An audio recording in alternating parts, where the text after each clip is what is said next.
Haleluya, puji Tuhan, salam sejahtera bagi kita semua, keluarga GPDI El Shaddai Magelang. Kita mengucap syukur kepada Tuhan kembali hari ini kita dapat menikmati kebenaran firman-Nya. Mari terus alami pembaruan di dalam Tuhan setiap hari melalui 365 hari yang mengubahkan. Dan pembacaan Alkitab kita hari ini terdapat di dalam kitab Matius pasalnya yang ke-8. Sekali lagi Matius pasal yang ke-8, kita akan membaca ayat 2 sampai ayatnya yang ketiga. Demikian firman Tuhan. Maka datanglah seorang yang sakit kusta kepadanya, lalu sujud menyembah dia dan berkata, "Tuan, jika Tuan mau, Tuan dapat mentahirkan aku." Lalu Yesus mengulurkan tangannya menjamah orang itu dan berkata, "Aku mau, jadilah engkau tahir." Seketika itu juga tahirlah orang itu daripada kustanya. Puji Tuhan, Bapak Ibu yang diberkati oleh Tuhan, renungan firman Tuhan hari ini berjudul Kehendak Tuhan yang Jadi. Bapak Ibu yang diberkati oleh Tuhan, mari kita akan bersama-sama mempelajari firman Tuhan hari ini, tentunya dengan O, I, dan A, yaitu observasi, interpretasi, dan aplikasi. Berkat apakah yang akan kita dapatkan dari renungan 79 kita hari ini? Satu hal yang pasti bahwa ada berkat Tuhan dari firman Tuhan ini bagi kita semuanya. Mari kita melihat peristiwa yang dikisahkan di dalam perikop ini terlebih dahulu, yaitu yang termasuk di dalam observasi. Nah, siapa saja tokoh yang terlibat di dalam kisah ini yang kita bisa lihat dari ayat 1 sampai ayat yang keempat dari Matius 8 ini. Di sini ada Tuhan Yesus, Bapak Ibu. Kemudian ada seorang yang sakit kusta dan juga ada orang banyak yang berbondong-bondong mengikuti Tuhan Yesus pada saat itu. Nah, kemudian apa peristiwanya, apa sebenarnya peristiwa yang terjadi di dalam kisah ini? Jadi dalam kisah ini menceritakan sebuah peristiwa di mana Tuhan Yesus menyembuhkan seorang yang sedang sakit kusta.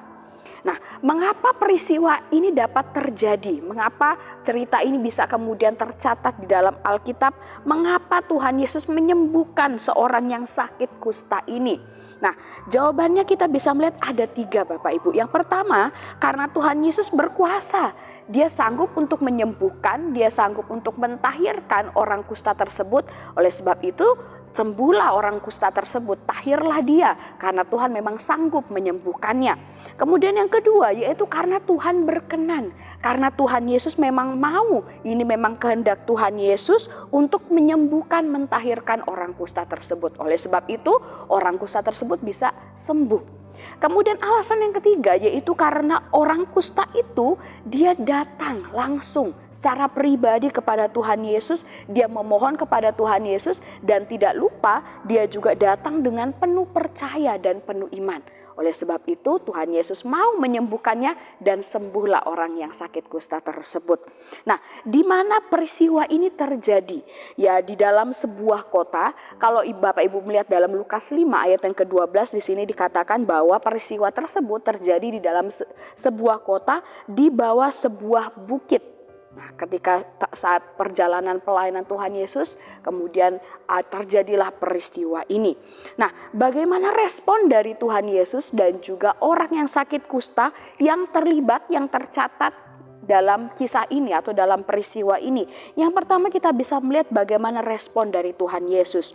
Di sini Tuhan Yesus dengan tulus menerima permohonan dan menyembuhkan orang yang sakit kusta itu. Bahkan Tuhan Yesus sendiri berkata, "Aku mau, maka jadilah engkau tahir." Tuhan Yesus yang juga benar-benar mau menyembuhkan orang kusta tersebut. Tuhan Yesus juga menasihati orang kusta tersebut tentang apa yang harus dia lakukan, memberitahu apa yang harus dia kerjakan. Setelah ini dia harus melakukan apa, dia harus bersyukur, mempersembahkan korban dan lain sebagainya. Inilah respon dari Tuhan Yesus. Kemudian respon dari orang yang sakit kusta. Di sini kita bisa melihat bagaimana orang yang sakit kusta ini dengan iman, dengan percaya, dia tahu bahwa Tuhan Yesus sanggup mentahirkannya, sanggup menyembuhkannya dari penyakit kustanya. Oleh sebab itu dia dengan berani menjumpai Tuhan Yesus dan menyampaikan permohonannya secara langsung kepada Tuhan Yesus. Dan pada akhirnya dia disembuhkan sesuai dengan imannya, sesuai dengan kepercayaannya. Nah, inilah inti peristiwa yang dapat kita temukan dalam kisah ini. Selanjutnya, apakah interpretasi atau pelajaran apa, berkat rohani apa yang dapat kita terima dari kisah ini? Satu hal penting dari kisah ini yang menjadi nasihat bagi kita semua para pengikut Kristus, para orang-orang Kristen yang sungguh-sungguh percaya kepada Tuhan Yesus. Di sini kita dapat belajar bahwa tidak ada yang mustahil bagi Tuhan. Tetapi hanya kehendak Tuhanlah yang jadi, bukan kehendak kita, bukan keinginan kita.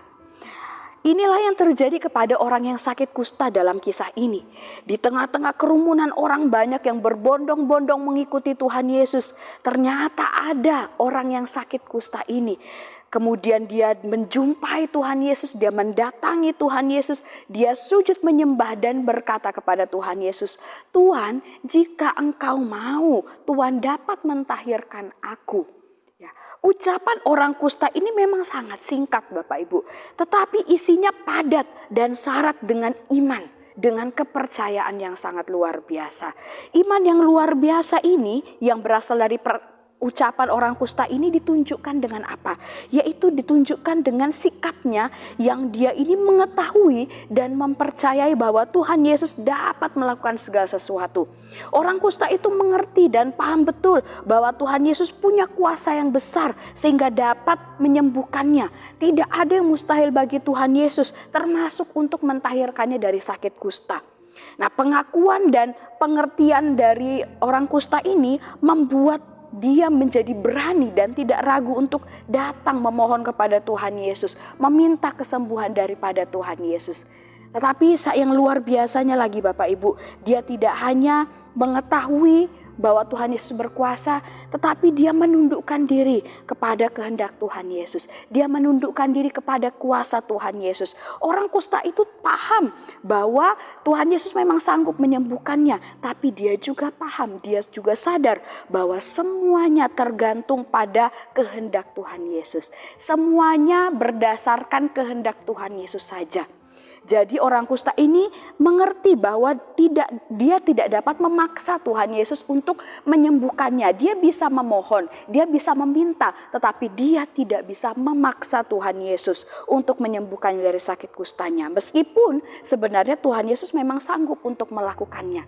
Karena dia sadar, dia tahu, dia menundukkan diri bahwa semuanya hanya kehendak Tuhan saja yang terjadi. Dia sudah meminta, tapi keputusan akhirnya apapun hasilnya dia serahkan kepada Tuhan. Biarlah kehendak Tuhan yang terjadi.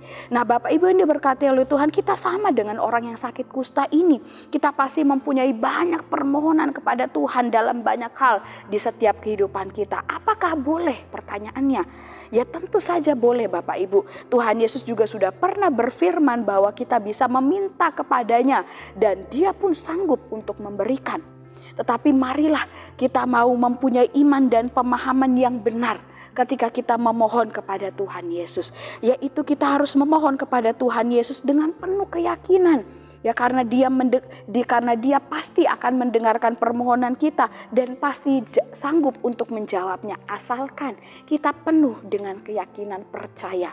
Kemudian kita memohon dengan penuh kerendahan hati, dengan tunduk, dengan patuh. Karena semua akan diberikan Tuhan akan memberikan jawaban bagi kita sesuai dengan kehendaknya. Hanya kehendak Tuhan saja yang terjadi. Dan kemudian yang selanjutnya memohon sesuatu yang baik dan benar, yang sesuai juga dengan keadaan kita. Maka itu pasti akan diberikan. Bukan sesuatu yang jahat, bukan sesuatu yang muluk-muluk, yang tidak sesuai dengan keadaan kita, yang tidak sesuai dengan keperluan kita. Tapi Tuhan sanggup menyediakan semua yang kita butuhkan sesuai dengan keadaan kita dan yang terbaik untuk kita. Nah inilah yang harus kita sadari dalam kehidupan kita. Pemahaman yang benar ketika kita meminta sesuatu kepada Tuhan. Nah kemudian Bapak Ibu, aplikasi yang selanjutnya sesuai dari pelajaran yang kita dapatkan melalui kisah ini. Lantas apa yang harus kita lakukan dalam kehidupan kita? Yang pertama tentunya datanglah kepada Tuhan lewat doa ketika kita memiliki permohonan yang sedang kita gumulkan, yang sedang kita rindukan. Datang minta kepada Tuhan melalui doa. Dan kemudian selanjutnya jika kita sudah mendoakan sesuatu kepada Tuhan, terus doakan itu sampai benar-benar jawaban Tuhan itu dinyatakan dalam kehidupan kita. Percayalah bahwa Tuhan sanggup menjawabnya. Oleh sebab itu teruslah berdoa, teruslah memohon kepada Tuhan. Kemudian yang ketiga, percaya penuh bahwa Tuhan Yesus pasti menjawab, memberi apa yang kita doakan. Namun tetap berserah kepada kehendak Tuhan. Apapun yang Tuhan jawab, apapun yang Tuhan berikan, kapanpun waktunya, berserah kepada kehendak Tuhan. Karena hanya kehendak Tuhan sajalah yang terjadi dalam setiap kehidupan kita. Tapi sekali lagi kita bisa memohon, kita bisa meminta. Tetapi jawabannya yaitu adalah sesuai dengan kehendak Tuhan. Biarlah hanya kehendak Tuhan saja yang terjadi atas setiap kehidupan kita. Puji Tuhan, Tuhan Yesus memberkati kita semuanya. Biarlah renungan firman Tuhan ini dapat menjadi berkat bagi kita semua. Terima kasih bagi Bapak Ibu yang telah mengikuti renungan 79. Bagi Bapak Ibu saudara-saudari yang ingin didoakan untuk pokok doa tertentu atau ingin menceritakan kesaksian baik mujizat kesembuhan, pemulihan masalah keluarga dan lain-lain, dapat disalurkan melalui chat WhatsApp di nomor 0813 2742 0088. Mari kita akhiri renungan ini dengan berdoa. Kami mengucap syukur kepadamu Tuhan Yesus sebab Engkau sungguh baik, luar biasa dalam kehidupan kami. Terima kasih buat berkat Tuhan melalui renungan firman Tuhan yang kami dapat nikmati hari ini. Mengajarkan kami Tuhan bahwa hanya kehendak Tuhan sajalah yang terjadi atas setiap kehidupan kami. Engkau sanggup melakukan segala sesuatu, namun semuanya itu pun terjadi sesuai dengan kehendak-Mu saja. Ajarlah kami untuk dapat mengerti akan hal ini, memohon kepada Tuhan, namun tetap penuh dengan penyerahan diri kepada Tuhan. Engkau memberkati setiap jemaat Tuhan yang ada di GPD Sadai Magelang. Biarlah hidup kami semakin hari semakin cinta akan Tuhan, semakin setia melayani Tuhan. Tuhan, tolonglah keluarga GPD Sadai Magelang mempersembahkan tubuh sebagai persembahan yang hidup, yang kudus dan yang berkenan kepadamu ya Allah. Karena itu adalah ibadah yang sejati. Terima kasih Tuhan, kami sudah terima firman-Mu dengan penuh ucapan syukur dalam nama Yesus. Haleluya. Amin.